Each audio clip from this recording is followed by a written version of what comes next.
Guys, I am Dr. Richard Ben. I'm telling you something real. Seniors, you wake up again. 2 a.m., 3 a.m., 4 a.m., your eyes open, your body tired, your mind still on alert, and that same trip to the bathroom you didn't choose. You've tried everything, less water, earlier sleep, different routines, yet nothing changed, because the real cause was never where you were looking. Tonight, you're going to understand what's truly happening inside your body, and why fixing it is simpler and more possible than you think. You wake up 1, 2, 3 times every night to go to the bathroom, even though you barely drank any water. And the next day, you wake up exhausted, with a heavy head, as if those hours in bed didn't help at all. I want you to know something that probably no one has explained to you clearly. The problem is almost never where you think it is. It's not your bladder, it's not your age, and it's not because you drink too much. The problem lies in something your body needs at night to function properly. Something it is silently lacking without showing clear signs during the day. And the most frustrating part is that you've already tried everything, haven't you? You stopped drinking water after 6 p.m., you went to bed earlier, maybe you even took something to help you sleep, and still, you woke up the same way. It's not that you didn't try, it's that you were treating the symptom, not the real cause. Today, I'm going to explain exactly which nutrient your body is missing, why almost no doctor checks it during routine exams, how to use it correctly, and what the most common mistake is that prevents it from working, even if you're already taking it. Stay until the end, because that mistake is the most important part of this entire video. I am Dr. Richard Ben. Every week, I share practical health information for older adults, without exaggerations and without empty promises.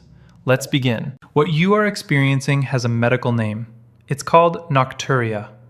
Noc refers to night, and uria refers to urine. It means waking up during the night with the need to go to the bathroom. And although it is very common in people over 60, there is something important I want you to understand. Just because it's common does not mean it's normal. Just because many people experience it does not mean you have to accept living this way. Most people believe the problem is in the bladder. The logic seems obvious. If the bladder could hold more, they would sleep better. So they stop drinking water, reduce fluids from midday, try to hold it longer before going to bed, and yet they still wake up 2, 3, even 4 times. Why? Because they were looking in the wrong place. Let me explain the real mechanism with an image you'll never forget. Imagine you have an alarm system in your house. That alarm is so poorly calibrated that it goes off at anything: the wind, a distant noise, even a fly passing near the sensor. Every time it sounds, you think something is wrong. You get up, you check, and there's nothing. The alarm isn't detecting real danger, it's just overly sensitive. That is exactly what happens in the body of people who wake up at night. The nervous system becomes so sensitive, so alert, that it reacts excessively to any signal, including a bladder that only has a small amount of urine, something that could easily wait until morning. And there is one factor that makes everything worse. When your sleep is light and shallow, when you never reach deep restorative sleep, anything can wake you up. A small noise, a passing thought, a mild sensation, or that slight pressure in the bladder. Not because the bladder is full, but because the brain never fully switched off, never lowered its guard enough to ignore signals that are not urgent. When sleep is truly deep, the brain does something extraordinary. It turns off non-urgent signals. The bladder may contain some urine, the brain is aware of it, but it chooses not to wake you because it's not necessary yet. That's what should happen. That's what used to happen when you were 40 years old. What we are trying to do is not force the body to hold more. What we want is to restore the brain's ability to decide. To understand the solution, you need to understand what happens inside the body when you lie down to sleep. When you go to bed, your body should begin what doctors call the process of nighttime inhibition. It's similar to turning off a car engine. Gradually, the temperature drops, the heart rate slows, blood pressure decreases, the nervous system stops sending alert signals, and the body can finally enter that deep sleep that truly restores it. But in many older adults, that slowdown process doesn't happen properly. The engine never fully turns off. The nervous system stays active, stays in alert mode, even when the body is lying down and the eyes are closed. And in that constant state of alertness, everything feels urgent. A half-full bladder feels full. A distant noise feels close. A small thought turns into worry. The body doesn't rest, it stays on guard. Why does this happen? There are several reasons that often combine. Accumulated stress from the day, late-night screen use, sugar, afternoon coffee, constant worry. But there is another reason, silent, painless, and unnoticed during the day, that changes everything at night. A reason related to something the body is lacking, something so small it could fit in a spoon. I'm talking about vitamin B1, also known as thiamine. Now pause for a moment. Before jumping to conclusions, listen carefully. I'm not telling you that vitamin B1 is a magic pill that will make you sleep 8 hours straight on the first night. That doesn't exist, and I won't promise that. What I'm telling you is something much more realistic and more interesting. Vitamin B1 has an essential role in the body. It acts as a cofactor that the nervous system needs to produce cellular energy efficiently. But more importantly for what we're discussing, thiamine is directly involved in the synthesis of GABA neurotransmitter, the brain's main inhibitory neurotransmitter. GABA is literally the brake of the nervous system. It allows the brain to slow down at night. It makes deep sleep possible and sustainable. When vitamin B1 levels are adequate, GABA is produced properly, and the nervous system can regulate itself. But when B1 levels are low, that braking system doesn't work well. Signals fire uncontrollably. The nervous system cannot calm down, and at night, that becomes a real problem. Think of it this way. Imagine an orchestra. When all the musicians play at the right time and at the right volume, the result is beautiful, harmonious music. But if some instruments start playing when they shouldn't, too loud at the wrong moment, the result is noise. That's exactly what happens to the nervous system when it lacks vitamin B1. The instruments start playing when they shouldn't. Nerve signals fire at night when they should be silent, and one of those unnecessary signals is the one coming from the bladder. And why does this deficiency happen in so many older adults without anyone noticing? There are 4 main reasons, and they often occur together. First, with age, the small intestine reduces its ability to absorb water-soluble vitamins, and B1 is one of the most affected. Second, regular consumption of sugar, coffee, and alcohol depletes thiamine reserves much faster than normal, because the body uses it to metabolize those substances. Third, certain very common medications in older adults, especially some loop diuretics like furosemide, increase the urinary loss of thiamine directly. And fourth, almost no doctor routinely tests vitamin B1 levels during standard checkups, so the deficiency can go unnoticed for years while nighttime function continues to decline. I want you to understand how this works, because once you do, you'll know exactly what to expect, and you won't feel frustrated if nothing dramatic happens in the first few days. Vitamin B1 does not act like a sleeping pill. It doesn't make you drowsy, it doesn't sedate you, and it doesn't shut the body down artificially. Its function is different and much deeper. What vitamin B1 does is restore the nervous system's ability to regulate itself, to reduce noise, to silence signals that are not urgent. When that ability returns, the body can finally enter the deep sleep it truly needs, not because it was forced, but because the nervous system regained its natural biological calm. And when sleep becomes deeper, something completely natural happens. The brain stops reacting to minor signals. The bladder may contain some urine, and the brain simply says, "It's not urgent, I'm not waking up." That's how it's supposed to work. And this is exactly what people who have corrected this deficiency begin to notice over time. Not. It's not that people suddenly sleep 8 hours on the first night. The change is gradual and real. One night, they notice that after getting up to use the bathroom, they fall back asleep in 10 minutes instead of staying awake for an hour. Another night, they wake up twice instead of 4 times. And after a few weeks, the first full nights begin to appear. They look at the clock and it says 5 a.m., and instead of going to the bathroom, they turn over and fall back asleep. That's the body recovering what it had lost. Now comes the most important part of this video. Many people hear about vitamin B1, go to the pharmacy, buy any version, take it at any time, and after 2 days say it didn't work at all. It's not that it doesn't work, it's that they used it incorrectly.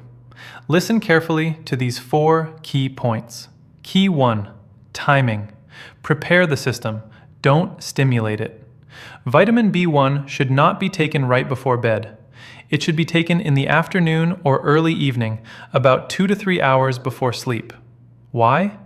Because the goal is not to shut the body down at that moment. The goal is that by the time you go to bed, the nervous system has already been winding down for a couple of hours. If you take it too late, your body may process it right when you're trying to fall asleep, which can create the opposite effect of what you want. Key 2. Dosage. The right amount, not excess. The most common mistake with any supplement is thinking that more is better. With vitamin B1, it doesn't work that way. The body doesn't need a huge dose. It needs the right amount to help the nervous system regulate again. The doses studied for this purpose are moderate, generally between 50 and 100 milligrams per day in its standard form. If you prefer benfotiamine, which has better bioavailability and crosses the blood-brain barrier more easily, the doses are lower. Always speak with your doctor before starting, especially if you are taking other medications. Key 3. Consistency, the factor most people ignore. This is where most people fail. They take vitamin B1 for 2 or 3 nights, don't notice a dramatic change, and stop. But the body doesn't work like a switch. If you've been sleeping poorly for months, your nervous system has learned that pattern. It has adapted to staying alert at night. Changing a learned pattern takes time, not days. It often takes between 4 and 12 weeks of consistent use to see solid, lasting results. Think of it this way. If a tree has been growing crooked for years, you can't straighten it overnight. You place support, you wait, and gradually the tree begins to grow straight. The body works the same way. When you give it the right signal, night after night, it first resists, then tolerates, then adapts. And once it adapts, the change becomes stable. Key 4. Regularity, the same schedule every day. The body responds better to predictability than to chaos. If one day you take B1 at 6 p.m., another day at 10 p.m., and another day you don't take it at all, the nervous system doesn't receive a clear signal. It receives noise. And noise keeps it in a state of alertness. Same time, same dose, every day. That regularity sends a simple message to the nervous system. Everything is under control. And when the nervous system believes everything is under control, it can finally let its guard down. Vitamin B1 works much better when the environment also supports sleep. There are 4 simple adjustments. None of them require money or extreme effort. The first is to create a transition before sleep. If your nervous system has been under tension all day, it reaches the night without knowing how to switch off. Even if the body is physically tired, the mind remains active. Turn off screens 30 minutes before going to bed. This is not just general wellness advice. The blue light from screens actively blocks the production of melatonin and keeps the nervous system alert. Sit quietly. Breathe slowly. Those transition minutes tell the body, it's night now, it's time to slow down. The second is magnesium. It is the great silent ally of vitamin B1 for sleep. Magnesium acts as a co-regulator of the nervous system and enhances the activity of GABA neurotransmitter, the same inhibitory neurotransmitter that B1 helps produce. Many older adults have a magnesium deficiency without even knowing it. Foods rich in magnesium include nuts, avocado, spinach, sunflower seeds, and bananas. If you are considering a magnesium supplement, such as glycinate or malate, talk to your doctor first. The third is room temperature. The body needs to lower its internal temperature to enter deep sleep. This is pure biology. A cool room between 18 and 20 degrees Celsius makes this process easier. If the room is too warm, the body has to work to cool itself down, and that effort fragments sleep without you even noticing. The fourth is daytime hydration. Many people drink very little water in the morning and midday and then feel thirsty at night. If you hydrate well during the day and reduce fluids after 6 p.m., the bladder will have much less work to do while you sleep. It's not about depriving yourself of water, it's about distributing it better. I want to be completely honest with you about timing, because unrealistic expectations are the #1 reason people give up before seeing results. In the first 2 weeks, you may not notice a major change. The body is still processing the new signal. It is still adapting. But you may notice something subtle. When you wake up to use the bathroom, you fall back asleep faster than before, or your sleep feels slightly deeper at some point during the night. These are the first signs that something is beginning to change internally. Between the 3rd and 4th week, many people begin to notice a clear difference. They go from waking up 4 times to 2, or they wake up once but fall back asleep within minutes, something that simply didn't happen before. The body is starting to learn the new pattern. After 1.5 to 2 months of consistent use, the most solid changes begin to appear. Full nights of sleep become more frequent. Sleep feels truly restorative. And what many people describe is that the next day feels different. The mind is clearer, energy is more stable, and mood is better.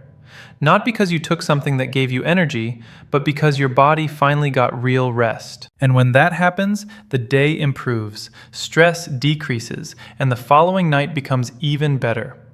A positive cycle begins to work in your favor. Everything I explained today applies to people who wake up at night without pain, without burning sensations, without alarming symptoms, and whose main issue is light sleep and frequent awakenings. That is the case for the majority of people with nocturia, and if you recognize yourself in this situation, this approach makes a lot of sense for you. But if you also experience burning when you urinate, if there is blood in your urine, if you have a fever, if there is pain in your lower abdomen or back, if you have lost weight unintentionally, or if your symptoms worsen week after week without explanation, those are signs that something more serious may be going on. In that case, seeing a doctor is not optional, it is urgent. These symptoms may indicate a urinary tract infection, prostate enlargement, kidney problems, or other conditions that require proper medical evaluation and treatment. Do not ignore them hoping they will go away on their own. What I explained today is a supportive tool for functional cases. It is not a substitute for medical care when your body is sending real warning signals. Before closing this video, I want you to remember something important. If you are waking up 3 or 4 times every night, if you have been dealing with broken sleep for months or even years, if at some point you thought it was just your age and that you had to accept it, I want you to know with certainty that is not your destiny. It never was.